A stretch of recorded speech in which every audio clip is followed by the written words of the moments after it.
Should America continue to support Ukraine? What are your thoughts? Is it moral? Is it immoral? Are we involved? Or are we inserting ourselves? I'd like to discuss the situation with Ukraine, and I'd ask that you kind of allow me to step back a little bit and look at notions of freedom, of loyalty, and of moral duty, especially as Christians. But let's take a step back and begin with maybe people who don't have a Christian worldview. There was a economist, philosopher named Friedrich Hayek, and he argued that freedom is the foundation of human happiness. He warned, however, that when centralized power suppresses individual liberty, whether through socialist planning or authoritarian rule, and we've seen lots of that in the 20th century, people don't want to talk about the extent of misery visited upon the human race because of socialism. Look what happened in China. Look what happened in North Korea and continues to happen there, in Venezuela, to say nothing of the former republics of the Soviet Union and the Iron Curtain. It's one tale of oppression and misery after another. And when this happens, societies drift more and more towards oppression. So we have the whole entire 20th century as a case study. This isn't just theory. And so Hayek championed the rule of law, the spontaneous order of free markets, and the moral imperative of self-determination. And this is what Ukraine is. It wants self-determination. It doesn't want to be told what to do by its historically oppressing master to the north, Moscow, and neither by the West. It wants to determine its own future. Anyhow, these principles, which shape President Reagan's vision, are directly relevant today, especially in light of our commitment to Ukraine under the Budapest Memorandum. For those of you who don't know, the Budapest Memorandum was the agreement that we signed with Britain and Russia with Ukraine, that if Ukraine gave up her nuclear weapons, which were the third largest stockpile of nuclear weapons on planet Earth in the early 90s, and all of their ballistic missiles, hand them over to Russia, despite Russia's history of genocide against the Ukrainian people. If Ukraine did that, it would receive security guarantees. Ukraine did that, and those security guarantees have not been followed. Reagan often spoke of the duty to stand with free nations against tyranny. He called America the shining city on a hill. I'm sure those of you who grew up in the 80s, you can remember his speeches. He called it the shining city on a hill, not just because of its prosperity, but because of its commitment to defending freedom everywhere. His support for NATO, his opposition to Soviet communism, his belief in the loyalty of allies, these were all grounded in the conviction that free societies must stand together or risk being swallowed by oppression. If someone's going to risk being our friend, then we're going to risk defending them. This commitment is tested today in Ukraine.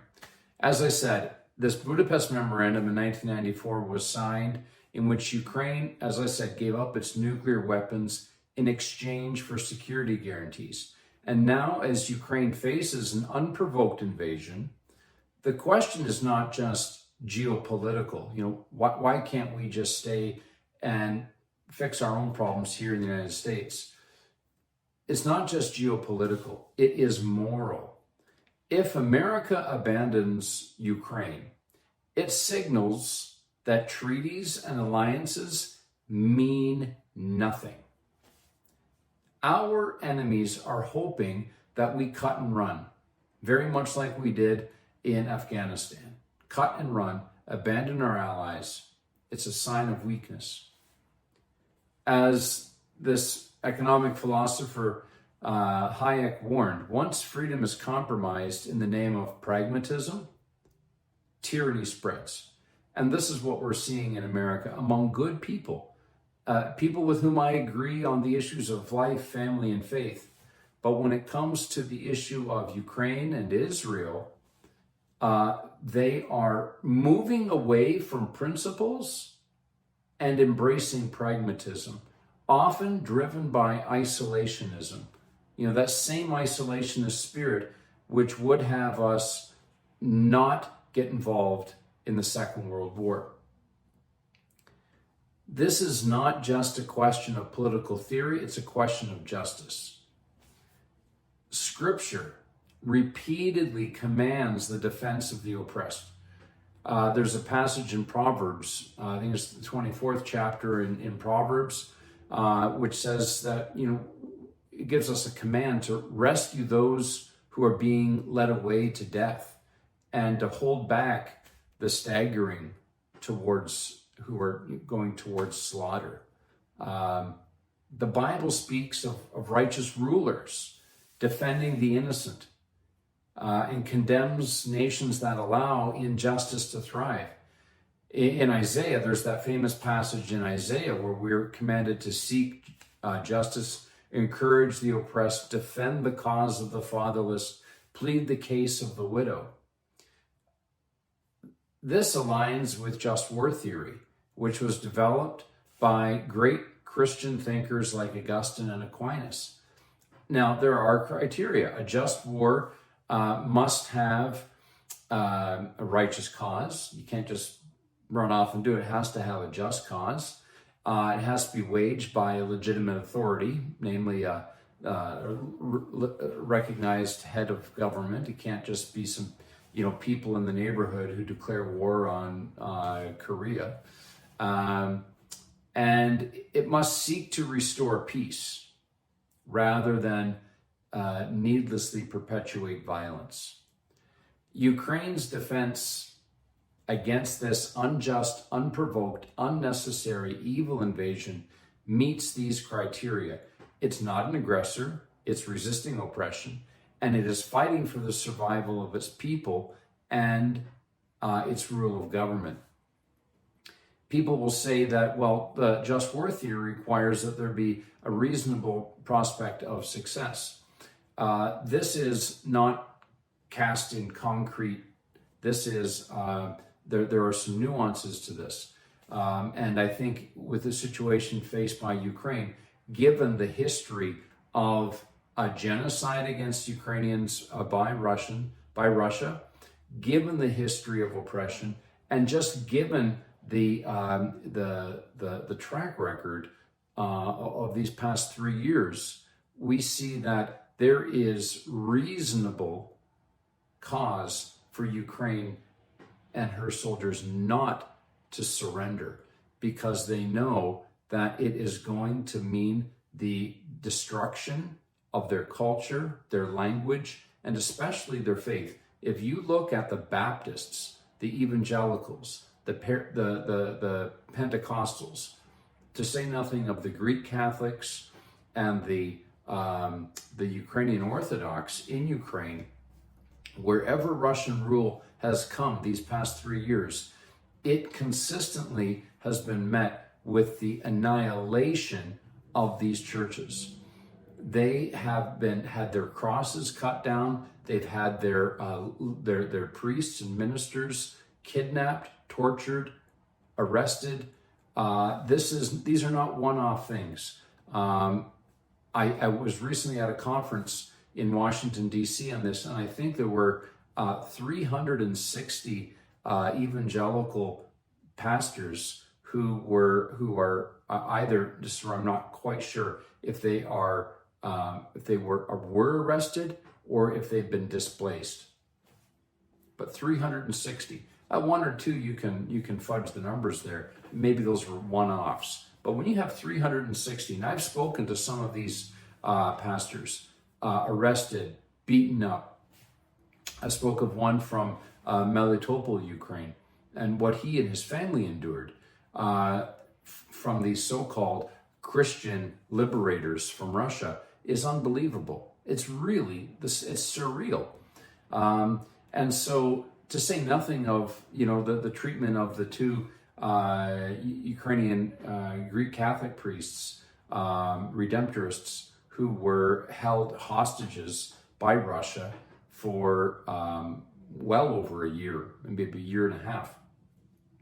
So all of this gives reasonable cause for Ukraine to continue fighting, because they know if they stop, that these atrocities against their faith, their freedom, their farms, their families will continue. Their culture will be annihilated. Their women, their children will be victimized in ways I don't want to get into. And so there is no option other than to defend. To ignore, therefore, to ignore Ukraine's struggle would be to reject these principles. Reagan understood this. In 1982, he gave a speech called the Westminster Speech, and he declared that, again, I hope I get this right, but freedom is not the sole prerogative of a lucky few, but the inalienable and universal right of all humans. I think I got it. His opposition to Soviet totalitarianism was not just about geopolitics. It was rooted in morality and justice that we in the West have inherited from Christ. He understood, as Hayek did, that appeasing tyranny never, ever leads to peace. It only emboldens aggression. So if we give in to the demands of China, the demands of Moscow, this is not going to lead to peace. For these people, such concessions only give in and feed the monster. It will embolden aggression. So the defense of Ukraine is not merely a political choice. It's a test of whether America and its allies still believe in the principles of freedom, loyalty, and justice. And to abandon Ukraine would be to abandon the moral responsibility to defend the oppressed. And what's on the line here is our credibility. Once every few generations, a great challenge is placed before a people. We are one of those generations in which the mandate is so clear and the risks are so great. We cannot afford to run from principle and embrace pragmatism with so many lives at stake. So I'd like to address concerns about support for Ukraine, and these are legitimate questions, and I'd like to answer them. I've received a number of emails, so I'd like to speak to them, because my thinking is that if one person has asked a question, that usually means that there are probably at least 10 others who are thinking it. One is money sent to Ukraine. Well, like a lot of things that happened over the past 4 years, we're learning that money that was supposed to be sent for humanitarian agencies was used for all kinds of things, to fund terrorists, to fund our enemies. And so, Ukraine was promised $177 billion, as General Kellogg said yesterday. Ukraine claims they only received 74 of it.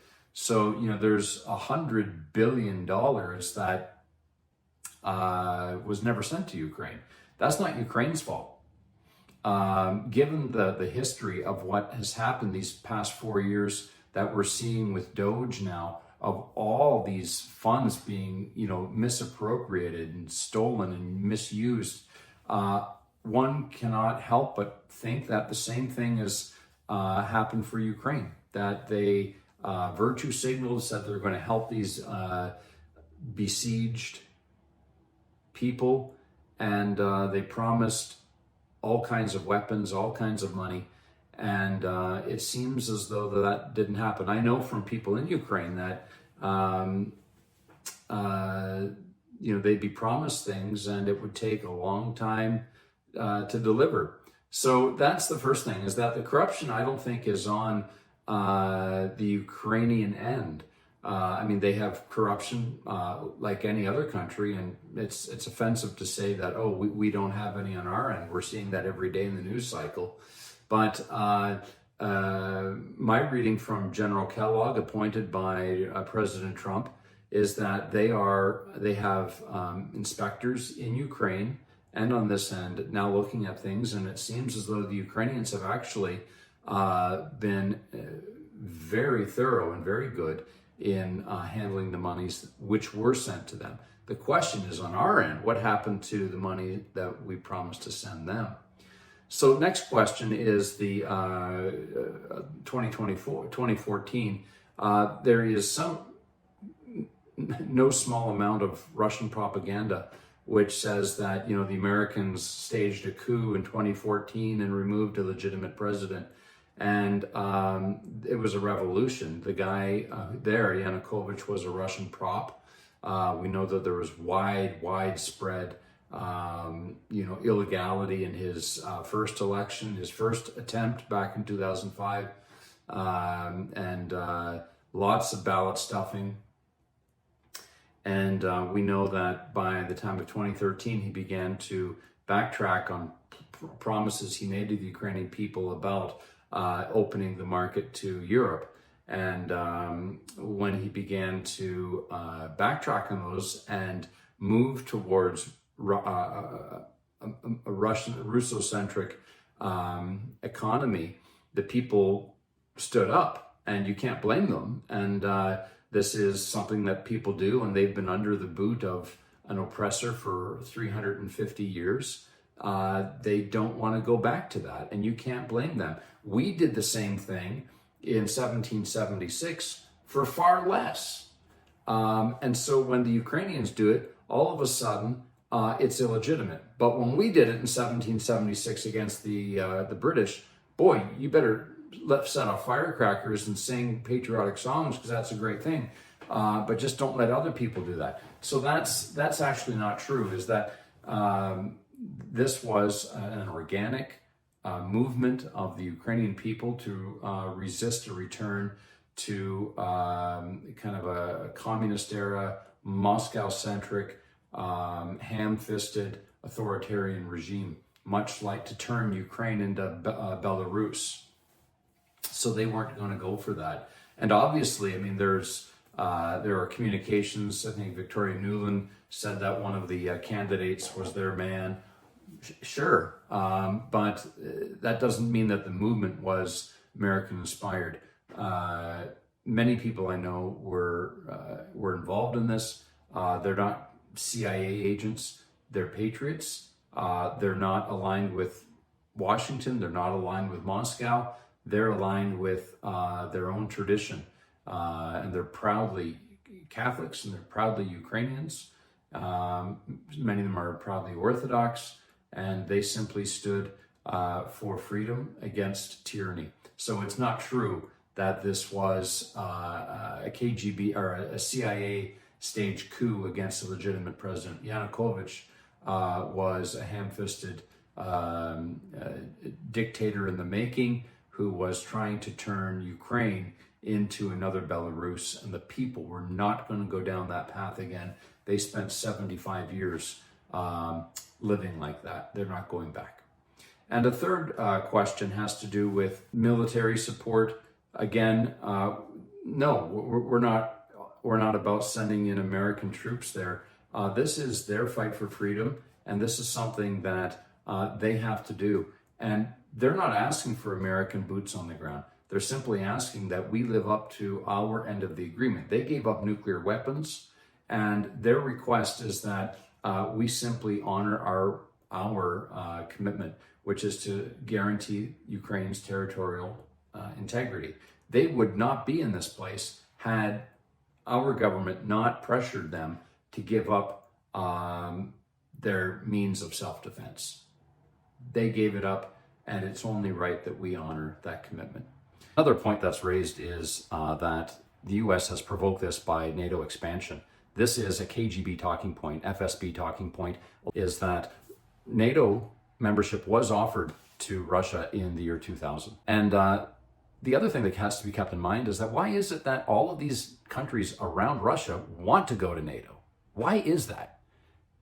Is it because Russia is a bad neighbor, that Russia is a gangster state that is aggressive towards its neighbors, aggressive economically, militarily, also with cyber attacks?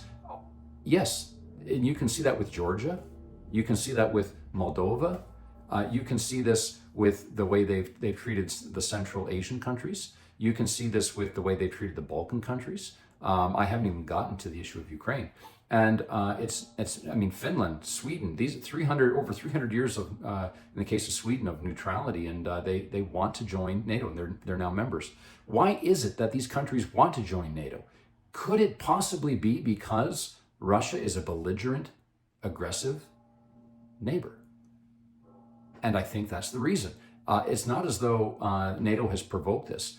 Russia has, through its coarse and violent behavior towards its neighbors, its threatening and aggressive actions, has pushed its neighbors to want to join NATO. So the question isn't on us, the question's on them. I hope some of these questions and answers and this information helps you. And remember that once freedom is surrendered, it is seldom, if ever, given back.